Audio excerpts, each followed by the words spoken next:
को 8 वर्षमा सबै चिज पुरा गर्ने जस्तो लाग्यो हो।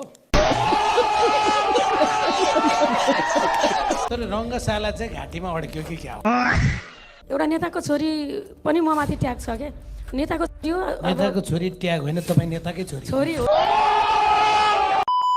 सदैव प्रश्न गर्ने अधिकार जनतालाई भएको कारण पनि त्यही हो। जे छ त्यसलाई एक्सेप्ट गर्ने। प्रश्न गरे पछाडि त फेरि जवाब आइहाल्छ क्यारे उताबाट। कताबाट होला? तपाईहरुको टाउकोतिर। एकचोटि भन्नुस् त, म मेरो छोरो जयवीरको कसम खाएर म मेरो छोरो जयवीरको कसम भुटानी खाएर शरणार्थी प्रकरणमा 1 रुपैयाँ पैसा खाएको छैन। भुटानी शरणार्थी प्रकरणमा 1 पैसा खाएको छैन। 2 करोड चाहिँ तपाईले लिनुभयो भनेर त अडियो चाहिँ क्या? अडियो फेक अडियो मेरो मात्रै आछ, अर्को अरु अडियो सुन्नु भएको छैन। प्रमाण त चपाइदिनु हुँदो रहेछ तपाईको कांग्रेसको नेताहरु। अलिकति लाजहीन भन्ने त मान्छेमा हुन पर्छ के। मलाई त्यो थाहा छैन, म त्यो कागज खानीमा परेन है, म घाँस खानीमा पनि परेन। त्यो त गजब मान्छु म, तपाई यति कन्फिडेन्टली बोलिरहनु भएको छ, यति कन्फिडेन्टली सबै प्रश्नको जवाब दिइरहनु भएको छ। र अर्को पनि म कुरा तर शेरबहादुर देउवालाई यो प्रकरण सुने पछाडि ज्वरो आछ।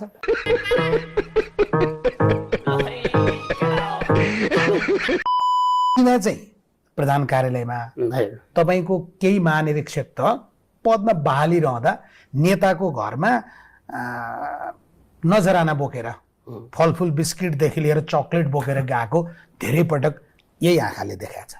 त्यो अरू विषय व्यक्तिगत क्यारेक्टर होला, कसको काम मलाई थाहा भएन, तर मेरो अघमा तपाईँले यसरी देख्नुहुन्न। केही बुझाउनु परेन? बुझाउनै परेन, गर्नु परेन। किन जानुपर्ने आवश्यकै भनेको भेटेर मात्रै पुग्यो। अनि भेट्न त पर्यो नि, मैले कसलाई भेट्नु पर्यो? गृहमन्त्रीज्यूलाई त भेट्नै पर्यो पर्यो नि त। नेताको घरमा देउसी चाहिँ कति खेल्नु हो?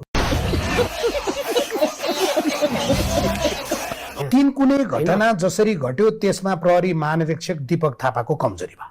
कुनै कमजोरी भएको छैन, त्यहाँ जे गर्नुपर्ने थियो त्यो गरेको हो। भने बाटा हिँड्ने मान्छेलाई गोली हाल्ने? तपाईहरुले दुर्गा प्रसाई भन्ने जो सो घोषित जन कमान्डर हुनुहुन्थ्यो, उहाँसँग चाहिँ डराउनु हुँदो रहेछ। उहाँले गाडी पेलेर तपाईका प्रहरी जवानहरूको हत्याको मनसाय हो कासाथ जसरी अगाडि बढ्ने आओ आओ गर्दै जसरी बढ्नुभयो, उहाँलाई चाहिँ चटक्क समातेर काखी हालेर लिएर गएर सटर भित्र राखिदिने र सटरबाट सुरक्षित निकालेर भारततिर भगाइदिने उहाँलाई चाहिँ। अनि बाटोमा हिँडिरहेको रेविका खत्रीलाई चाहिँ गोली हान्ने?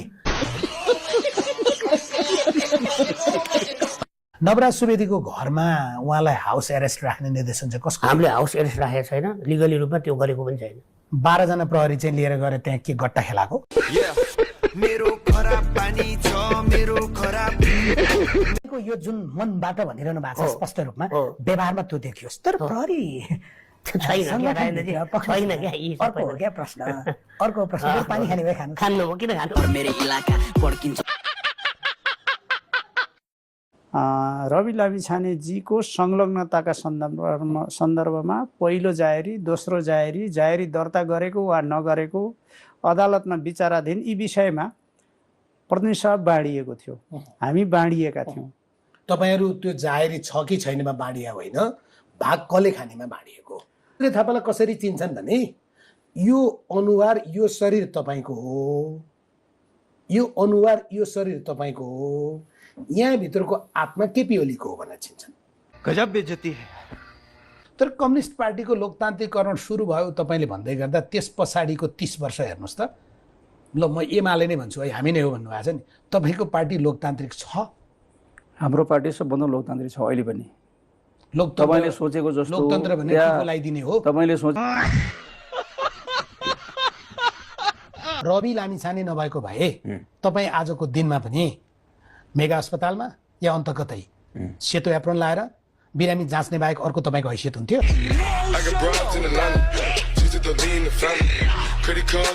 मुकुल ढकाल भन्ने अर्को कुनै दलमा चाहिँ वडा सदस्य पनि पाउँदैन त्यसले भन्दा रहेछ। वडा सदस्य पाउँदैन थियो, चिन्दैन थियो नि त, नचिनिकन कसरी पाउँछ त?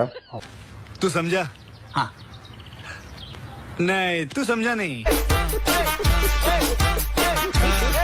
धेरै गरे पनि तपाई भन्नुहुन्छ ब्याङ्कहरूलाई मान्छेहरूले अप्रिसिएट किन गर्दैनन्? यो एक त निराशाका कुरा बढी गर्ने मान्छेहरू बढी भएर हामीले पनि बिचमा अलिकति बदमासी गर्यौँ। ब्याङ्करहरू चुकेको एउटा त्यही ठाउँ हो, त्यो बाहेक अन्त ब्याङ्करहरू चुकेको छैन। चुकेको होइन, ब्याङ्कहरूले लुटेको भनिदिउँ न त्यहाँ त।